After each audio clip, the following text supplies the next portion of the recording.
உண்மையிலே சொல்கிறேன், மருத்துவத்துறை அமைச்சராக விஜயபாஸ்கர் அவர்கள் கடந்த காலங்களில் இருந்தபோது, கொரோனா காலங்களில் மிகப்பெரிய அளவிலே ஒரு மருத்துவராக அவர் அந்த விஷயத்தை மிகப்பெரிய நல்ல சிறப்பாக ஹேண்டில் பண்ணார்.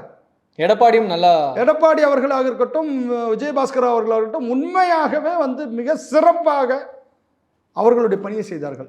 மா சுப்பிரமணியம் அவர்கள் விளையாட்டுத்துறைக்கு வந்து அவரை போடலாமே தவிர, அவர் ஓட்டப்பந்தயம், ஒலிம்பிக்கு, அவர் வந்து அந்த மாதிரியான மாரத்தானுக்கு வந்து அவர் செட் ஆவாரே தவிர, அவரை கொண்டு வந்து சுகாதாரத்துறை அமைச்சராக போட்டு, சுகாதாரத்துறை வந்து உண்மையிலே சொல்ல போனால் இன்னைக்கு மருத்துவமனைகள்லாம் பல இடங்களிலே மிக மோசமான நிலைமையில் இருக்குது. அரசு மருத்துவமனை. அதனால் வந்து இவர்களால் வந்து தமிழகம் பாதுகாப்பு இல்லாமல் இருக்கின்றது. இவர்களிடத்திலிருந்து தமிழகத்தை மீட்க வேண்டும், பாதுகாக்க வேண்டும். அதற்கு மாற்றம் ஏற்பட வேண்டும். மாற்றம் ஏற்பட்டால் தமிழ்நாடு மாறிடும். 2026 மாற்றம் ஏற்பட்டால் தான் தமிழகம் காக்கப்படும். அதில் நம்ம உறுதியாக இருக்கின்றோம். நிச்சயம் மாற்றம் ஏற்படும்.